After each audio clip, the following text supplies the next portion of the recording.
Selamat pagi, apa kabar Anda pemirsa? Berjumpa lagi dalam Berita Mataram hari ini.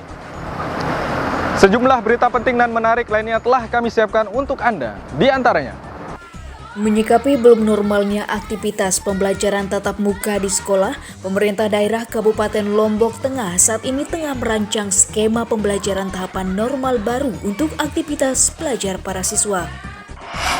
Nekat berbisnis narkoba, seorang pemuda berstatus mahasiswa berhasil diringkus tim Satuan Reserse Narkoba Polres Sumbawa usai mengambil paket narkoba yang dikirim menggunakan jasa ekspedisi antar daerah.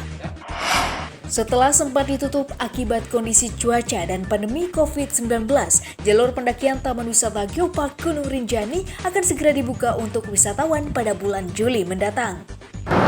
bersama saya Rian Muhdar, inilah Berita Mataram selengkapnya. Menyikapi belum normalnya aktivitas pembelajaran tatap muka di sekolah, pemerintah daerah Kabupaten Lombok Tengah saat ini tengah merancang skema pembelajaran tahapan normal baru untuk aktivitas belajar para siswa. Dalam skema tersebut, pihak terkait merencanakan para siswa untuk belajar tatap muka selama 2 kali dalam sepekan dan sisanya dilakukan secara online. Belum normalnya aktivitas pembelajaran tatap muka di sekolah hingga saat ini menjadi perhatian serius pihak terkait di daerah. Di Kabupaten Lombok Tengah, pemerintah daerah melalui Dinas Pendidikan setempat tengah mempersiapkan skema pembelajaran tahapan kehidupan normal baru yang rencananya akan digulirkan pada bulan depan.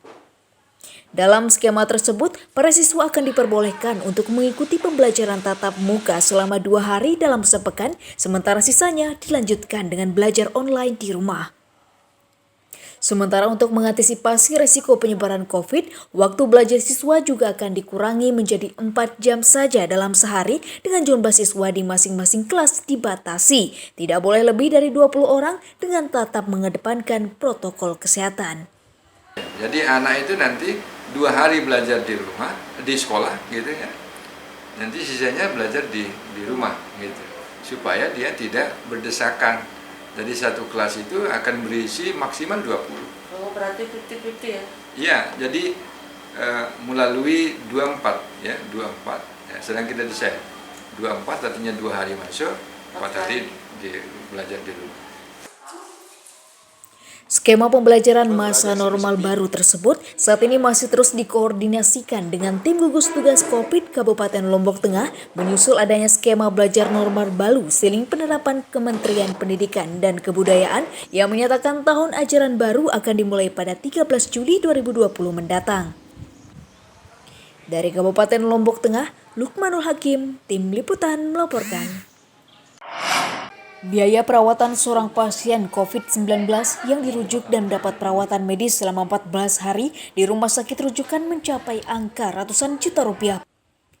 Tingginya biaya perawatan tersebut saat ini menjadi salah satu persoalan yang dikhawatirkan akan membebani anggaran pemerintah jika kasus COVID tidak menunjukkan angka penurunan. Tingginya biaya perawatan pasien COVID disampaikan pihak Rumah Sakit Umum Daerah Tripat Lombok Barat yang menjadi salah satu rumah sakit rujukan pasien COVID di daerah. Berdasarkan estimasi, untuk seorang pasien rujukan dengan gejala COVID, besar biaya perawatan per harinya mencapai 7,5 juta rupiah per hari dengan estimasi perawatan mencapai 14 hari dan mencapai angka 105 juta rupiah. Tak jauh berbeda dengan pasien dengan penanganan ekstra selama 14 hari. Bagi pasien dalam pengawasan atau PDP, estimasi pembiayaan diperkirakan akan mencapai 70 hingga 80% dari total biaya seorang pasien COVID. Tingginya biaya perawatan tersebut belakangan mulai menjadi salah satu persoalan yang dikhawatirkan akan membebani anggaran pemerintah pusat jika kasus COVID tidak bisa dikendalikan. Kalau peruntukan dan rincian itu memang dari pusat tidak ada rinciannya. Ini dianggap satu paket.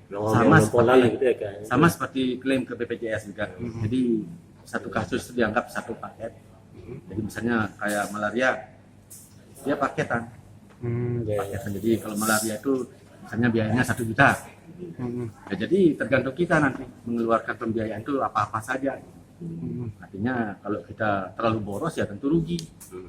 Hingga awal pekan ini, jumlah total pasien COVID di Kabupaten Lombok Barat mencapai 186 orang, 121 terkonfirmasi sembuh, sementara 56 orang masih dirawat dan 9 orang meninggal dunia. Dari Kabupaten Lombok Barat, Hairul Amri, Tim Liputan melaporkan. Dewan Perwakilan Rakyat Kabupaten Lombok Barat menyoroti mahalnya biaya klaim perawatan pasien COVID yang ditanggung pemerintah pusat. Selain mendorong dilakukannya transparansi anggaran, pihak legislator juga meminta pelayanan terhadap pasien umum juga tetap menjadi prioritas agar tidak menimbulkan polemik di tengah masyarakat. Mahalnya biaya perawatan pasien COVID-19 yang menjadi beban pemerintah saat ini menjadi atensi pihak legislatif di daerah. Di Kabupaten Lombok Barat, anggota legislator menyuarakan perlunya efisiensi anggaran berikut langkah transparansi biaya klaim pasien oleh pihak rumah sakit secara profesional. Hal tersebut harus dilakukan untuk meminimalisir kemungkinan permainan anggaran yang bisa dilakukan oknum dengan memanfaatkan masa pandemi saat ini untuk kepentingan pribadi. Tidak hanya itu, pihak legislator juga meminta agar perlakuan pelayanan kepada pasien umum juga tetap menjadi salah satu prioritas agar tidak menimbulkan polemik di tengah masyarakat tentang pelayanan rumah sakit. Yang pertama yang kaitannya dengan anggaran lah itu. Anggarannya seperti apa? Berapa sih anggarannya? Karena anggaran COVID ini kan menurut saya sangat besar setelah saya dapat persentase. Bayangkan hampir ratusan juta, yang positif itu ratusan juta. Kalau 10 pasien aja kan miliaran. Makanya yang perlu disikapi itu adalah penanganan awal dulu di tingkat puskesmas. Kalau sudah bisa dari puskesmas ya dipulangkan. Kadang-kadang ini periksa sedikit, yuk ke rumah sakit, periksa sedikit, yuk ke rumah sakit. Makanya pentingnya koordinasi lah gitu. Sementara untuk menekan tingginya biaya perawatan yang harus ditanggung, pihak legislator mendesak pemerintah daerah harus memaksimalkan optimalisasi gerakan pencegahan paparan COVID melalui tim gugus tugas agar terukur dan bisa dikendalikan. Dari Kabupaten Lombok Barat, Hairul Amri, Tim Liputan melaporkan. Meski di tengah pandemi COVID, aktivitas pembangunan perluasan Terminal Bandara Internasional Zainuddin Abdul Majid Praya, Kabupaten Lombok Tengah terus dilanjutkan. Proyek peningkatan infrastruktur bandara senilai 220 miliar tersebut ditargetkan akan rampung pada awal tahun 2021 mendatang. Memasuki tahapan normal baru di tengah pandemi COVID, aktivitas pembangunan perluasan terminal penumpang Bandara Internasional Zainuddin Abdul Majid Praya Lombok Tengah terus dikerjakan oleh pihak Angkasa Pura.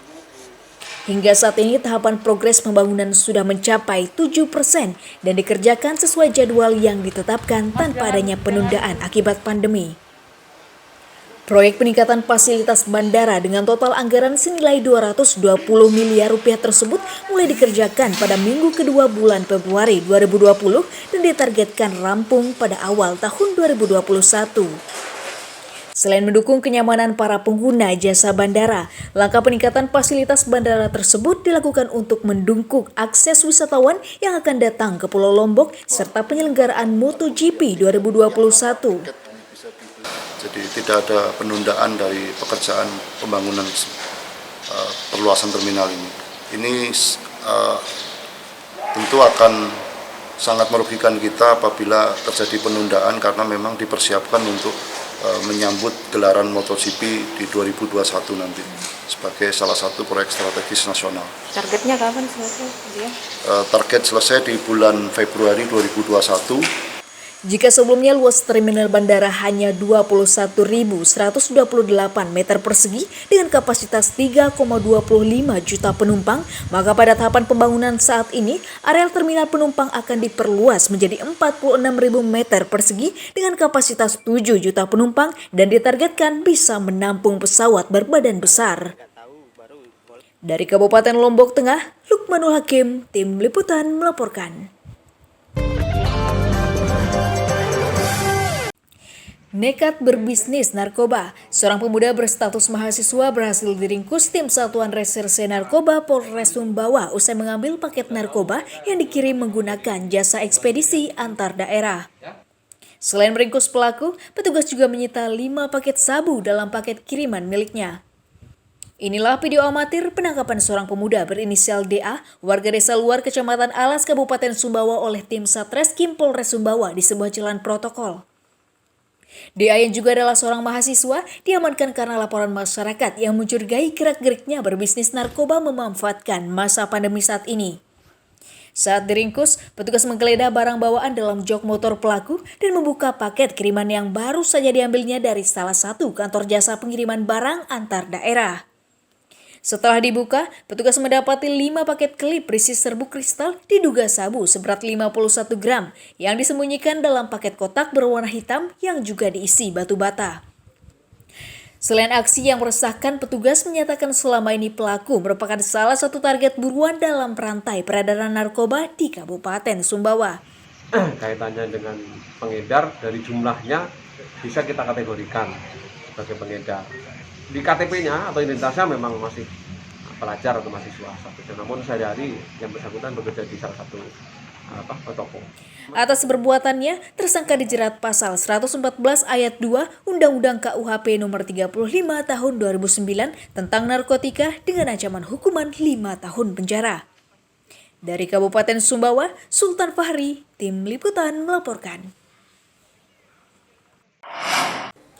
Dalam rangka adaptasi menuju normal baru, Kepolisian Daerah Nusa Tenggara Barat bersama organisasi kepemudaan dan mahasiswa menggelar bakti sosial dengan membagikan alat sekolah dan bermain bagi anak nelayan di Kampung Pondok Prasi Ampenan, Mataram. Selain sebagai upaya sosialisasi mencegah COVID pada anak, kegiatan tersebut bertujuan untuk meningkatkan imunitas mereka agar tetap ceria di masa pandemi. Tingginya kasus anak terpapar COVID-19 yang masih terjadi hingga saat ini menjadi atensi semua pihak termasuk Kepolisian Daerah Nusa Tenggara Barat. Sebagai upaya mendukung program sosialisasi mencegah penyebaran COVID di usia anak, Polda Nusa Tenggara Barat bersama organisasi kepemudaan dan mahasiswa menggelar bakti sosial di Kampung Nelayan Pondok Prasi Ampenan, Mataram. Dalam bakti sosial tersebut, puluhan anak nelayan diberikan pengarahan tentang tata cara mencegah COVID dengan mematuhi standar protokol kesehatan serta membagikan alat sekolah dan alat bermain untuk mereka. Pembagian alat sekolah dan bermain ditujukan untuk membangkitkan gairah belajar anak serta meningkatkan imunitas mereka agar tetap ceria di masa pandemi saat ini. Kita mendorong semua pihak untuk disiplin, menguatkan disiplin, mematuhi protokol kesehatan COVID-19. Cuci tangan, pakai masker, jaga jarak, gitu ya. Anak-anak itu bagaimana sebenarnya? Mereka kan follower. Bagaimana mengedukasi orang tuanya. Jadi orang tuanya harus mengedukasi terus di dalam rumah, gitu kan? Apa aja dapatnya itu? Tas, Terus buku, siapa yang ngasih? anak Kapolda. Kapolda. Gimana perasaannya? Senang? Gimana? Senang. Selain memberikan bantuan alat belajar kepada anak nelayan sebagai rangkaian menyambut HUT Bayangkara ke-74, dalam kesempatan tersebut Polda NTB juga menyalurkan bantuan sembako kepada puluhan warga lanjut usia dan kurang mampu, serta mendeklarasikan dukungan penuh kepada pemerintah dalam penanganan COVID-19. Dari Kota Mataram, Awaludin, Tim Liputan melaporkan. Dampak pandemi COVID juga dirasakan Balai Latihan Kerja Kabupaten Lombok Timur yang terpaksa menutup sejumlah program pelatihan calon tenaga kerja ke luar negeri karena terbatasnya anggaran. Namun sebagai tahapan menuju adaptasi normal baru, pihak BLK Lotim pada tahun ini hanya memfokuskan jurusan masak dan meniadakan jurusan perhotelan dan kapal pesiar. Tidak hanya berdampak pada lembaga pendidikan formal, pandemi COVID-19 juga berpengaruh pada pelaksanaan program lembaga kursus keterampilan milik pemerintah. Di Kabupaten Lombok Timur, akibat pandemi, sejumlah jurusan favorit di Balai Latihan Kerja Lombok Timur bagi calon tenaga kerja terpaksa ditiadakan karena tidak memungkinkannya pelatihan dilakukan saat ini. Namun sebagai geliat menuju tahapan normal baru, pihak Balai Latihan Kerja hanya membuka satu jurusan saja, yakni jurusan memasak dan meniadakan pelatihan perhotelan dan kapal pesiar untuk sementara waktu. Selain terkendala pandemi COVID, peniadaan program keterampilan tersebut dikarenakan pada saat ini pemerintah melakukan pemotongan anggaran pelatihan yang diperuntukkan untuk penanganan COVID di daerah. Ada pembatasan berarti ya di sini? pembatasan sementara ini, iya, untuk menerima sementara ini. iya, karena dari sisi kuota anggaran. Yang paling banyak diminati apa jurusannya? Kebetulan kami kan memasak ini untuk tanggap COVID ini, jadi perhatiannya hanya untuk memasak. Selama COVID ini berarti khusus untuk masak saja? Iya betul, untuk masak aja. Berapa sekarang yang sudah ini? Siswa yang masuk? Yang masak? Satu angkatan kita itu 64 orang. Oh, 6. Meski membuka hanya satu program pelatihan saja, pihak BLK mencatat sejumlah peserta yang meningkat drastis hingga mencapai 4 kelas, dengan masing-masing kelas berjumlah 64 orang. Dari Kabupaten Lombok Timur, Muhtadun, Tim Liputan melaporkan. Belasan pasien positif COVID-19 di Kabupaten Lombok Timur terkonfirmasi sembuh setelah melalui proses perawatan dan isolasi di Rumah Sakit Umum Sujono Selong. Meski sudah diizinkan pulang, namun mereka tetap harus melakukan isolasi mandiri selama 14 hari ke depan. Sebanyak 12 pasien positif COVID-19 di Kabupaten Lombok Timur terkonfirmasi sembuh setelah menjalani rangkaian perawatan selama 2 pekan dan melalui uji swab sebanyak 2 kali di Rumah Sakit Umum Sujono Selong. Seluruh pasien yang dinyatakan sembuh selanjutnya diperbolehkan untuk pulang, dengan catatan mereka tetap harus melewati masa isolasi mandiri selama 14 hari dalam pantauan keluarga. Meski menjalani isolasi mandiri di rumah, para pasien tetap akan dipantau kesehatannya oleh tim medis yang akan datang secara berkala 2 kali dalam sepekan. Pemerintah daerah sendiri berharap warga memberikan dukungan untuk tidak mengucilkan para pasien COVID yang telah sembuh dan dipulangkan agar proses penyembuhan mereka bisa maksimal. Untuk kemarin itu yang sembuh adalah 12 orang, sehingga sampai dengan hari ini jumlah yang sembuh itu 62 orang.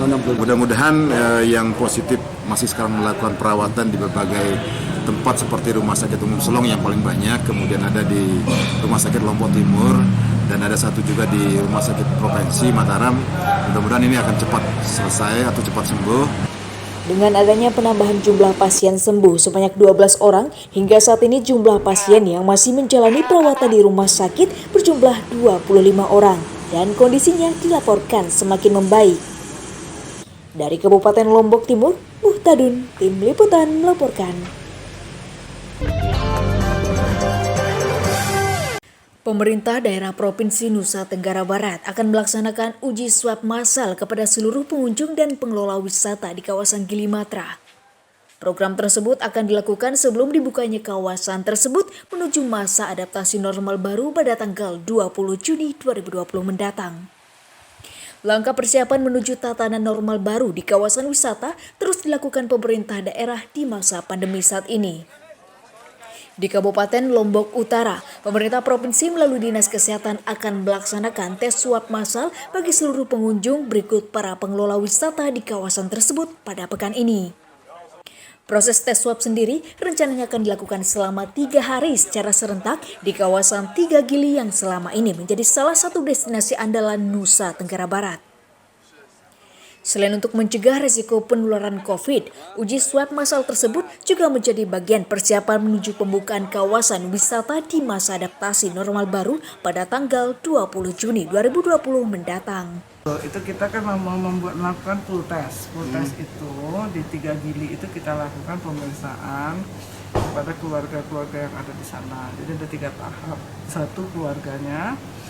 Nanti kalau keluarga itu kedua adalah pegawai-pegawai yang masuk sana, semua di swab. Selain memberlakukan protokol kesehatan ketat bagi seluruh pengelola wisata dan para wisatawan yang akan berkunjung, langkah uji swab massal menjadi bagian penting untuk memetakan dan meminimalisir risiko penyebaran COVID-19 yang hingga saat ini masih terjadi di NTB. Dari Kota Mataram, Emi Kusuma, Tim Liputan melaporkan. Setelah sempat ditutup akibat kondisi cuaca dan pandemi COVID-19, jalur pendakian Taman Wisata Geopark Gunung Rinjani akan segera dibuka untuk wisatawan pada bulan Juli mendatang. Langkah pembukaan jalur pendakian menjadi kesepakatan bersama Kementerian Lingkungan Hidup dan Kehutanan dengan tetap menerapkan protokol kesehatan. Setelah ditutup sejak awal tahun lalu karena dampak cuaca dan COVID-19, aktivitas pendakian Taman Wisata Gunung Rinjani akan segera dibuka pada awal Juli 2020 mendatang oleh Balai Taman Nasional Gunung Rinjani TNGR Mataram. Langkah pembukaan tersebut menyusul persetujuan dari Kementerian Lingkungan Hidup dan Kehutanan Pusat yang mengizinkan jalur pendakian dibuka kembali dengan penerapan protokol kesehatan di masa pandemi. Menjelang rencana pembukaan tersebut, pihak TNGR sendiri saat ini telah melakukan sejumlah persiapan, diantaranya melakukan perbaikan 6 jalur wisata pendakian yang dinyatakan telah selesai pada bulan Maret lalu. Selain memperbaiki 6 jalur pendakian meliputi Sembalun, Timbanuh, Torean, Propo, Senaru, dan jalur pendakian Aik Beri, pihak TNGR juga telah melakukan perbaikan kawasan non-pendakian penopang seperti air terjun Otakoko, Jeruk Manis yang telah rampung seluruhnya. Kemungkinannya kami itu persiapan finalnya semua itu sampai selesai itu kita rancang sih, sementara ini merancangnya itu sampai akhir Juni. Semoga lancar dan ya kita berharap sih di Juli sudah bisa dibuka. Selain melakukan perbaikan infrastruktur jalur pendakian, saat ini pihak TNGR juga terus berkoordinasi tentang penerapan skema dan prosedur standar pendakian bersama pemerintah daerah terkait penerapan standar protokol kesehatan yang wajib dipatuhi para pendaki. Dari Mataram, Hairul Amri, Tim Liputan melaporkan.